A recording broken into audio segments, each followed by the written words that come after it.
Hi, my name is Benedict. This is part 4 and the final in the Simple Songwriting series. It alliterates.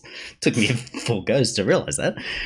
Now, what we did the first time round was start with a chord progression. That gave us our verse, which is this bit here.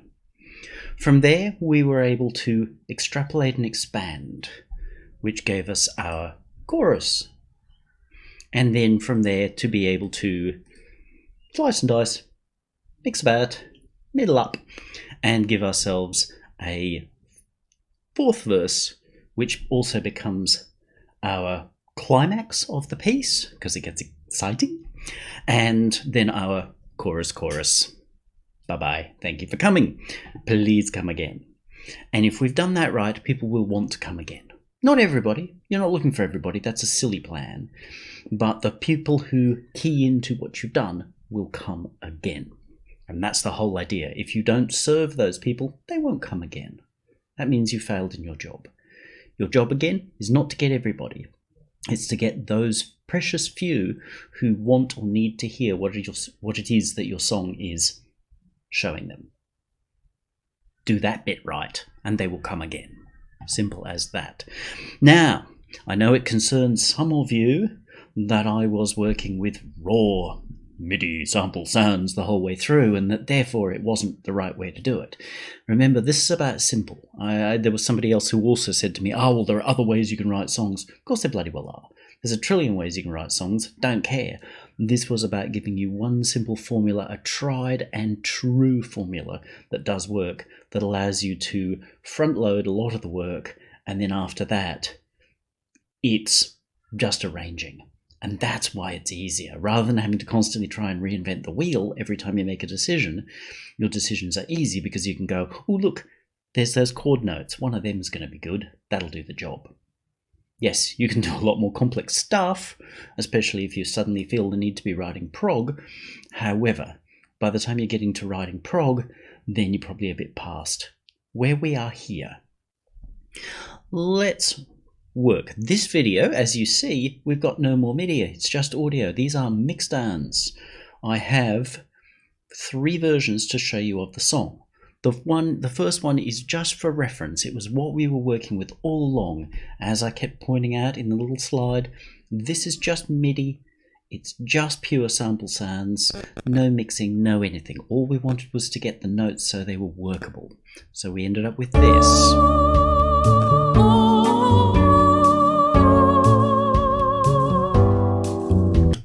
Now version 2, as you see, is what I've just called the straight mix. As in, this is the material that we had, that we worked with, and I've just mixed it up nice.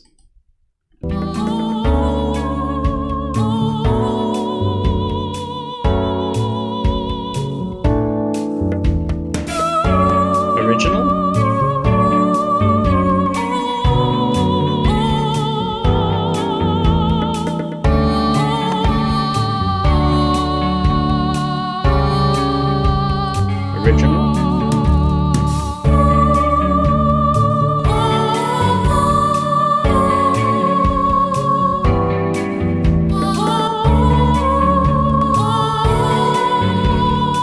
So here how we've changed the balance. Everything's still the same. No notes are changed. We've just changed the balance and really brought some things out, especially our second lovely lady. We've given her a lot more that things really rise with her, as was the plan.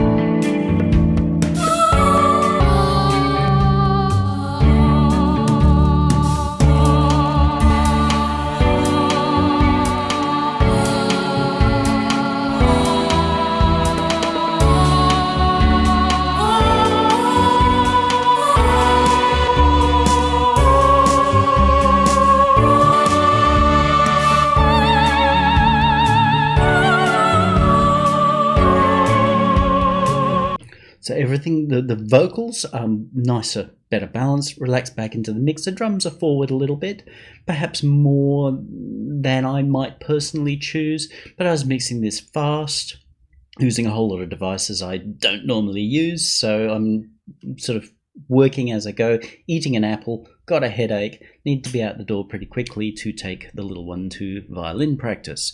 But nonetheless, this is a much nicer mix. This is how we transition. This is what mixing's about. We transition from these raw work, which is this, and is releasable. It could be released as that. It works. It shows the song.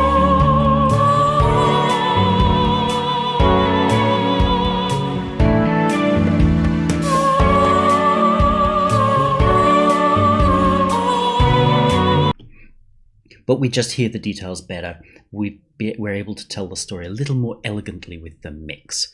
That's it. That's really all we need to do, and we're done. Now again, if you're at that point where you've gotten your song and it's time to mix it, then you actually probably don't have to.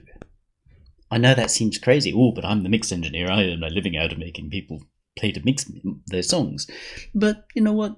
This is good enough. We can hear what's going on. We can hear the story. Yes, it's not as elegant as it could be, but it still does the job. Mixing isn't going to change your song, it merely makes it more elegant and richer. And that's the whole idea. That's what we're looking for in that mix, just to take the pure material that we've got and to make it richer. That's what I call just a straight radio mix. Now, some other people were concerned that, oh, but that's not the right, that's not cool. And I was like, yeah. Again, as I kept telling you all, this is notes. We were putting down the notes. What you do with the notes after that is entirely your business. You can take those and turn them into death metal or whatever. And it was really important to me, as part of making sure that we got a result and to set you up so you can always get a result, is that I ignored genre. And as a result, ended up with something that, for me, is really surprising. It's unlike anything I've ever written before, and I'm delighted with that. I'm delighted that this piece has graced me. The song gods have given me this. And I'm delighted that I've now opened up a door. Yes, the door for Demis Roussos clones may be minimal, and I'm not looking to be a Demis Roussos clone. But nonetheless, it's like, how cool is that? I did something that I admire. But we can move it. So let's say, what if we moved it from here to here?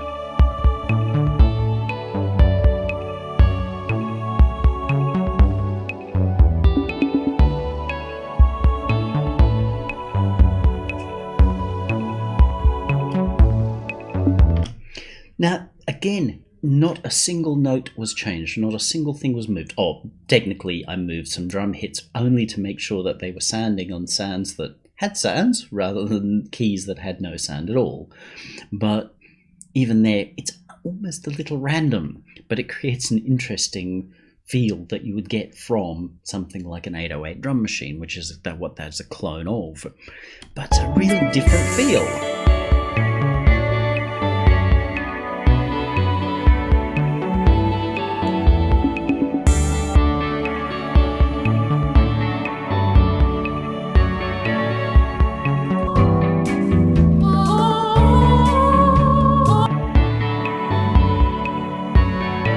You notice the vocal melodies, they're now synthesizers, and they've come right back in the mix.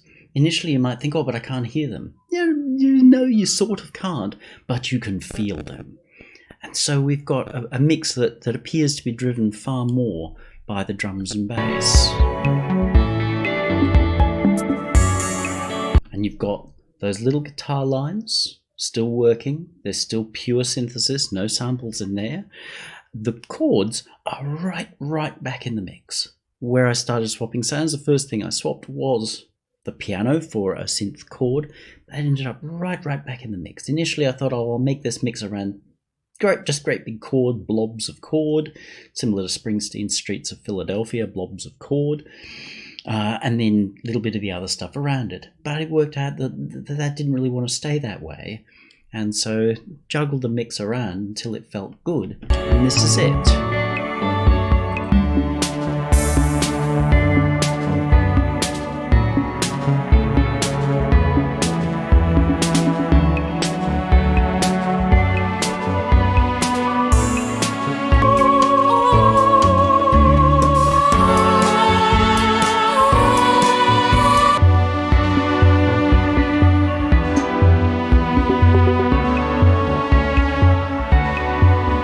So many people would say, we've moved this track in genre.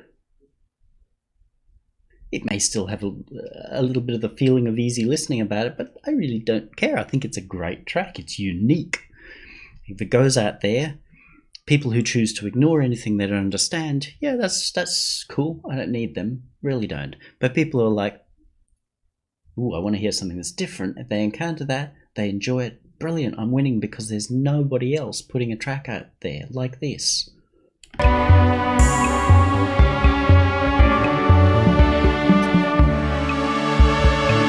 So that's basically it. We can take our raw material. We should work on it as raw material, because as long as we're obsessing about the quality of our sounds or the quality of our mix or some silly stuff like that, we're really not focusing on what's important, which is getting a song that works. And as a proof here, and as many people have proved by taking metal songs and delivered them acoustically, or taking, Judas Priest taking Joan Baez's hippie song about Bob Dylan and turning it into a sort of soft metal track. Brilliant. You can do these things when you've got good notes. So everything I've shown you will get you good notes. And once you've got that, then you can cast around and say, well, how am I going to express this? Or let chance help you express that, because my headache was worse by the time I was doing this, and most of the mix is actually done by using the very same plugins with the very same settings from the straight mix. So I just dropped in synth sounds, changed the levels till they balanced up, played around with a few things, like the drums needed to be different because obviously the TR-808 style kit is quite a different feel from a jazz kit or whatever it was supposed to be in the first place. But with very little effort, I could swap in all these sounds and did it as fast as I could, and we end up with something that's really different. But it works because our notes are right. So get your notes right at the beginning, and then you can carry your song wherever you want to.